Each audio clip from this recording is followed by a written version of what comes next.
তুমি তো সেই কবেই চলে গেছো তোমার এই ঝিল্লিকে ছেড়ে। আর বাবা ওই ঋত্বিকা ম্যাডামকে বিয়ে করে তার কথায় ওঠে আর বসে।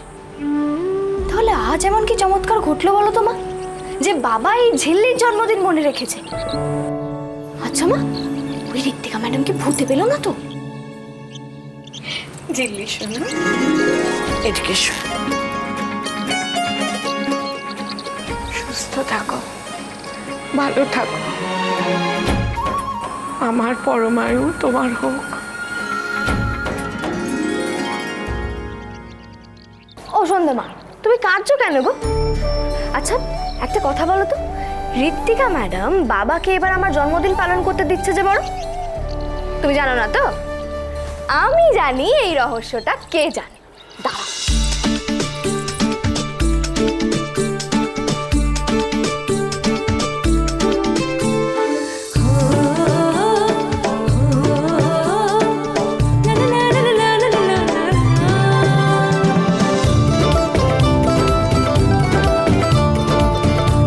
এই যে কৃষ্ণ ঠাকুর, তুমি তো আমার ফ্রেঞ্চ ফিলোসফার গাইড, তাই তো এই ঝিল্লি চৌধুরী তোমাকে কৃষ বলে ডাকে। তুমি নিশ্চয়ই তার জন্য রাগ করো না, তুমি আমার সবচেয়ে কাছের বন্ধু। আচ্ছা কৃষ, তুমি তো এই পৃথিবীর সব কিছু জানো, আমাকে একটা প্রশ্নের উত্তর দাও তো। এই ঋত্বিকা ম্যাডাম আজকে কি করে আমার বাবাকে আমার বার্থডে সেলিব্রেট করতে দিল? তুমি নিশ্চয়ই কোনো ম্যাজিক করেছো না তোমার এই ঝিল্লির জন্য? জানো তো কৃষ, আমার না ছোটবেলা থেকে ইচ্ছে ছিল আমার বাবা আমার জন্য একটা বিরাট পার্টি দেবে আর সেখানে সবাই আসবে। আজ আমার সেই স্বপ্নটা পূরণ হয়েছে। যাই, বাবাকে গিয়ে একটা থ্যাংক ইউ বলে আসি।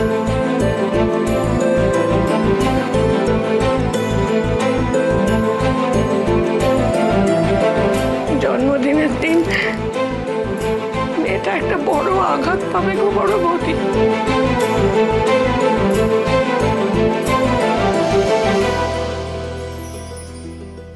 বাবা, বাবা তুমি তো আমাকে বলোনি যে আজকে বাড়িতে বার্থডে পার্টি হচ্ছে। আমি একটা কাজ করি, আমি আমার সব ফ্রেন্ডসদেরকে ফোন করে বলে দিই। হ্যাঁ, কার বার্থডে? র্যামসির বার্থডে তো ডিসেম্বরে। পাপা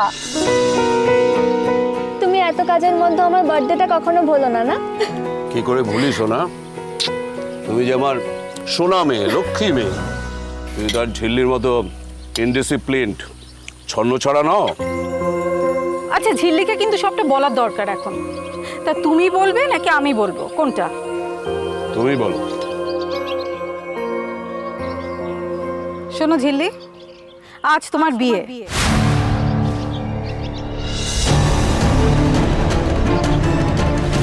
এর আগেও আমরা তোমার দুবার বিয়ে ঠিক করেছিলাম তোমাকে জানিয়ে, কিন্তু তুমি তোমার বাবার রেপুটেশন, মান সম্মান সব ধুলোয় মিশিয়ে দিয়েছিলে।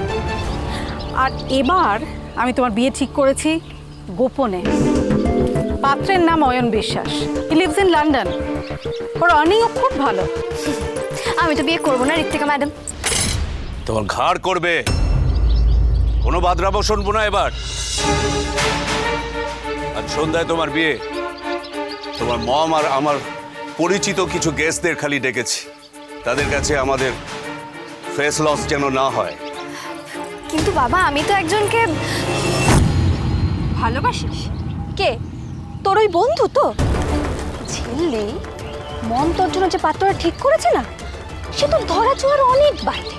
ছেলের লাইফটা নিয়ে তুমি যথেষ্ট ছিনিমিনি খেলেছো, এবার তোমাকে সেটেল ডাউন হতে হবে।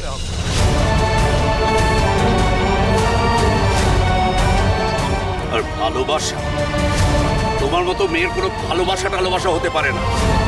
লাইফটা কি তাই নিয়ে কোনো প্ল্যান আছে, কোনো আইডিয়া আছে? ডায়েরিতে 2 লাইন লিখলেই রাইটার হওয়া যায় না। এসব স্টুপিডিটি এবার বন্ধ করো।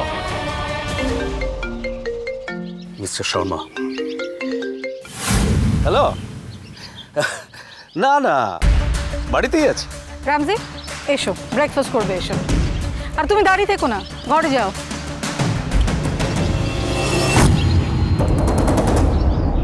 ড্রিম দেখ ঝিল্লি, তোর যে যোগ্যতা না তার থেকে অনেক অনেক বেটার বর পাচ্ছিস তুই।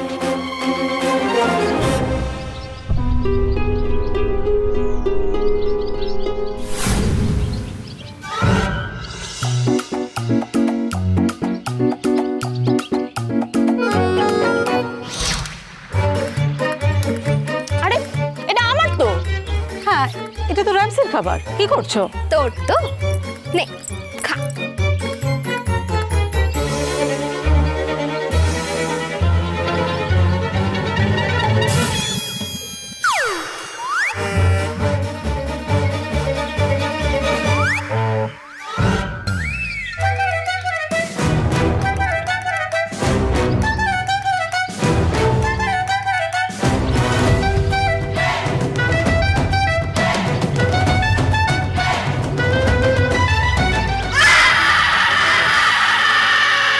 কি হলো মা? ও গড! আমি কলেজে যাচ্ছি, ঠিক সময় মতো ফিরে আসবো। বিয়ে আজ সন্ধ্যেতেই হবে, কিন্তু কার সাথে হবে সেটা আমি ডিসাইড করব।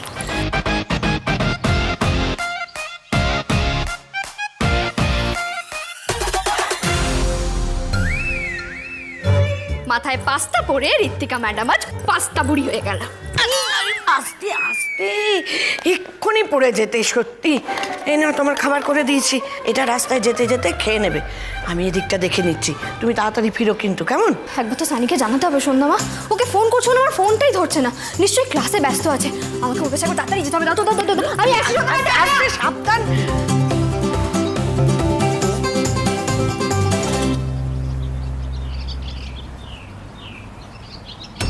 খুব খিদে পেয়েছে না রে মা? খুব খিদে পেয়েছে। এক্ষুনি খাবার নিয়ে আসবো আমি, কেমন? এক্ষুনি খাবার নিয়ে আসবো। একটুখানি দাঁড়াও মা গো, আমার ছোনা মাতা। এ নাও, এটা আজ তুমি তোমার মেয়েকে খাইও। জানো আজ না আমার জন্মদিন, তুমি একবার আমাকে হ্যাপি বার্থডে উইশ করো। জানো তো আমাকে না আজকে কেউ উইশ করেনি, শুধু সন্ধ্যামা আশীর্বাদ করেছে। Happy birthday.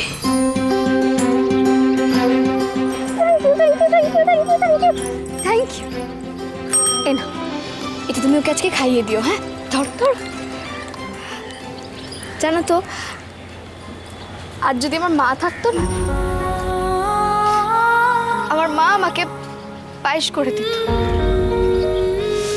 তোমার মতো করে চুলও আছড়ে দিত, আমাকে উইশও করতো।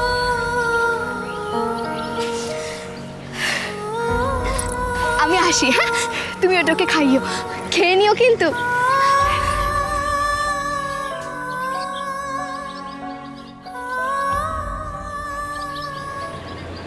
ভালো থেকো, সুস্থ থেকো, আনন্দে থেকো, কেমন?